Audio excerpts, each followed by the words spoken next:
Aujourd'hui c'est... Noël. Meeting. C'est meeting.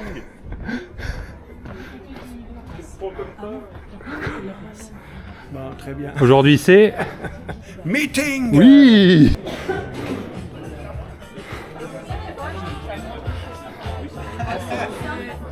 Aujourd'hui c'est... Le meeting. Ouais. Bonjour Pessac, bonjour, vous êtes nombreux et nombreuses. Alors d'abord, merci beaucoup d'être là ce soir. On est très heureux de vous accueillir. Pour commencer, je vais vous parler du débat télévisé que vous avez vu. Oui. Voilà. Philippe, donc, était opposé à Franck Rénal, Sébastien Saint-Pasteur et Bérangère Couillard. Trois habitués des plateaux. Non, on va pas arrêter de faire... Je pense d'abord qu'on peut remercier Philippe. D'abord,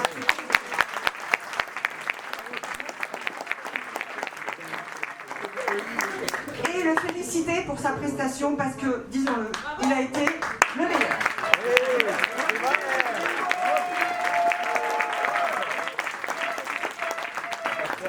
Alors, entre Sébastien Saint-Pasteur, qui ne voulait pas en dire trop, hein, je ne vais pas dévoiler mon projet, vous allez attendre, joli teasing.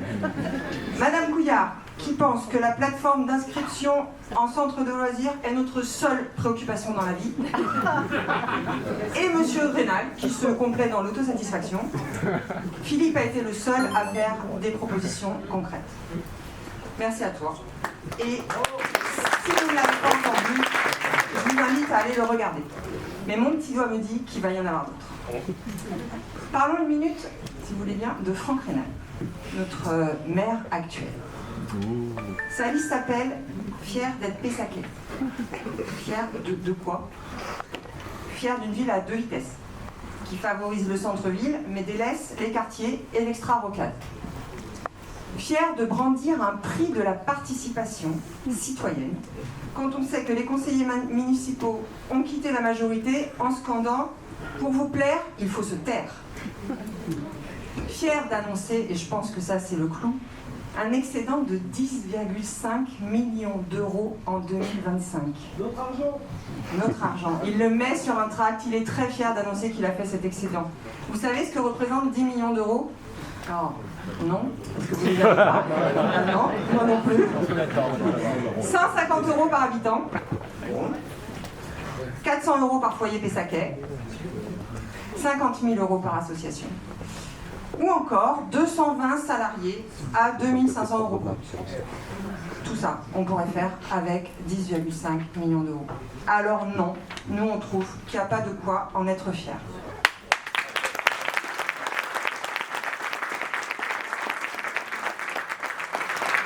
Alors disons-le tout de suite, avec nous, ça ne se passera pas comme ça. Nous ne chercherons pas les médailles et nous mettrons tous les moyens dont nous disposons pour mettre en œuvre notre programme. Alors notre programme porte sur plein de sujets différents, je vais donner des titres et puis je ne développerai pas tout. Reconquérir les services publics, réguler le marché du logement, Philippe vous en dira un petit peu plus tout à l'heure, développer la culture et le sport, assurer la sûreté et la tranquillité publique. Et nous on n'a pas envie de parler de sécurité, on parle de sûreté. On en développera ça plus tard, probablement, je vous en dirai après. Accompagner les jeunes, de la crèche au premier emploi. Soutenir l'économie locale. Ces sujets-là, donc Philippe complétera et nous en parlerons aussi lors des réunions publiques qui vont avoir lieu un petit peu dans plusieurs salles municipales au mois de février, surtout mars, sur nos réseaux sociaux que je vous invite à suivre, sur notre site internet et dans les boîtes aux lettres. Vous aurez des détails sur toutes ces parties-là. Et là, je ne vais pas développer. Moi, je vais développer la partie sur la révolution citoyenne. Nous voulons commencer la révolution citoyenne. Donc, parmi les mesures qu'on s'engage à respecter, à suivre, nous serons des élus transparents. Par exemple, tous nos rendez-vous avec les représentants d'intérêts privés seront publiés. Nous refuserons les cadeaux ou avantages en nature provenant des entreprises. Nous voulons rompre avec le système actuel pour mettre en place le nouveau communalisme, c'est-à-dire redonner le pouvoir aux habitantes et aux habitants, en les plaçant au centre de la décision communale. Pour cela, nous créerons un droit d'interpellation citoyenne en début de conseil municipal. Les habitants...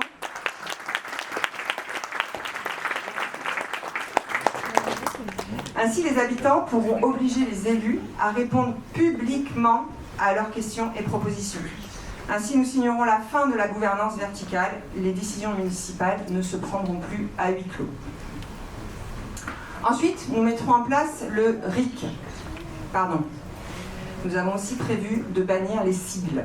Donc je recommence. Nous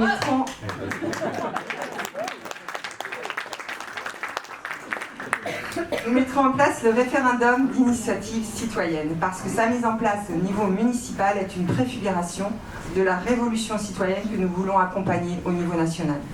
Et puis aussi parce que 80% des Français y sont favorables.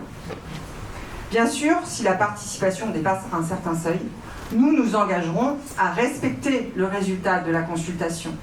Avec nous, quand le peuple tranche, la décision s'impose.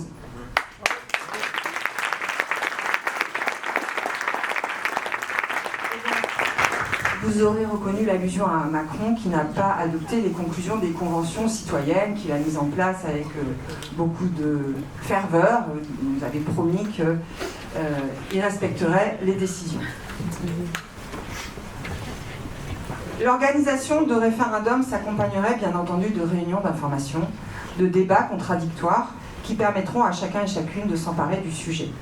Réunions qui se tiendront à des horaires adaptés pour que tous puissent venir, pendant lesquelles nous organiserons des gardes d'enfants pour permettre à tous et tous de participer.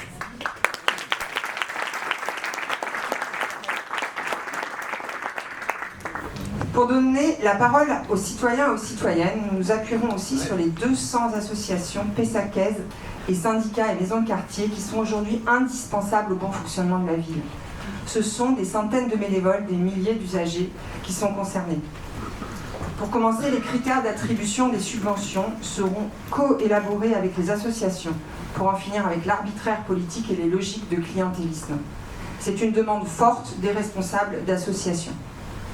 Notre objectif est clair, nous voulons étendre le pouvoir direct des citoyens et des citoyennes, réinventer la démocratie locale et lutter contre une démocratie décorative.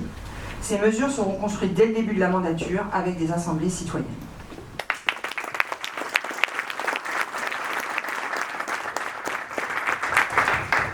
Le deuxième axe de notre programme que je voudrais développer ce soir, c'est la mise en place de la règle verte communale. C'est un principe qui dit qu'il ne faut pas prendre à la nature plus qu'elle ne peut nous fournir. Alors comment s'y prendre? En respectant deux règles, sobriété et exigence démocratique. D'abord, nous voulons rendre progressivement les transports gratuits. Alors, ce n'est pas du ressort de la mairie, je sais, mais c'est la métropole, et en élisant, en participant aux élections municipales, on a aussi les élections communautaires et donc les élus à la métropole que nous espérons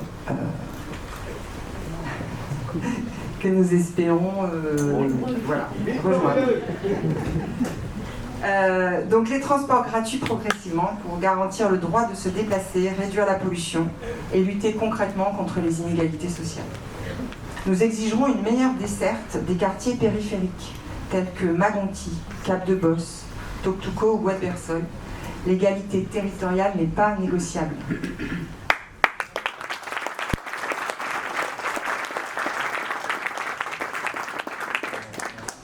Nous proposerons une prime vélo pour les collégiens, ainsi qu'une accélération du plan vélo pour des pistes cyclables continues et réellement protégées, notamment sur les trajets domicile-école et domicile-collège. Nous réactiverons le plan marche, aujourd'hui sacrifié au profit de la voiture, trottoir praticable pour tous et toutes, traversée sécurisée, priorité systématique aux piétons. Mais l'environnement ne se limite pas au transport. Les entreprises doivent prendre leur part. Aucun projet industriel ou urbain ne se fera sans bilan écologique et sanitaire contraignant. Les projets destructeurs seront bloqués, quelles que soient les pressions économiques ou politiques. La publicité commerciale sera drastiquement réduite, en particulier les écrans numériques énergivores. Nous veillerons au respect des horaires d'extinction, des publicités, enseignes lumineuses, ainsi que des vitrines de commerce entre 1h et 6h. L'espace public n'est pas à vendre, encore moins aux multinationales de la consommation.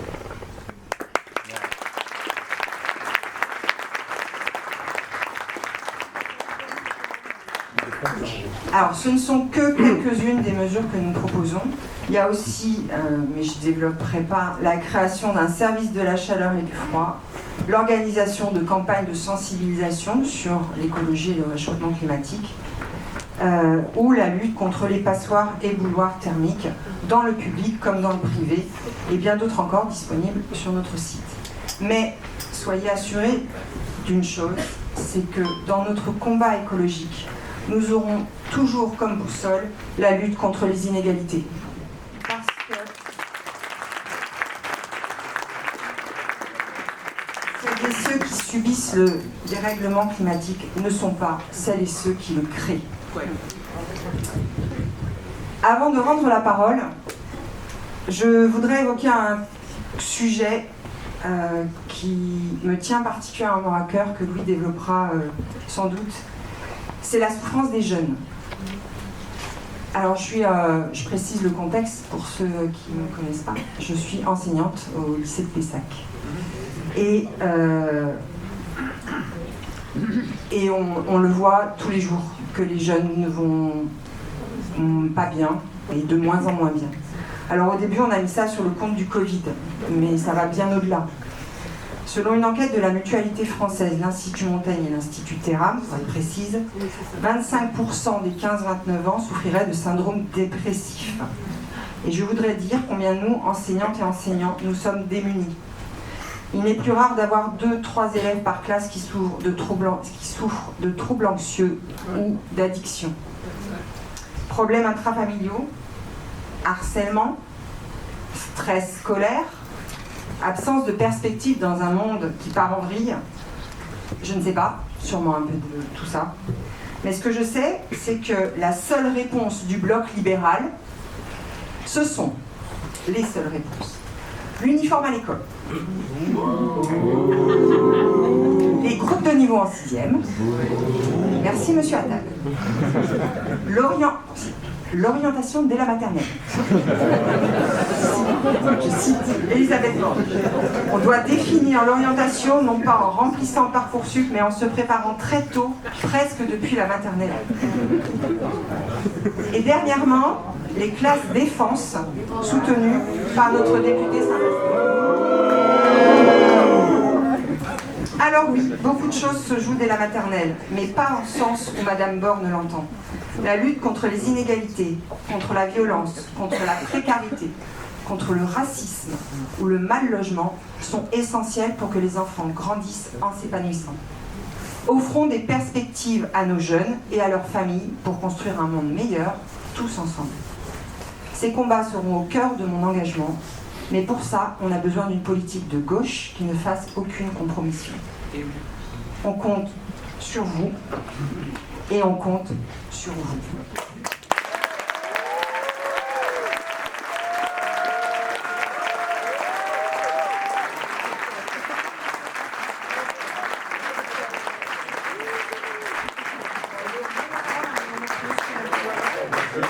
Notre monsieur Loyal Philippe.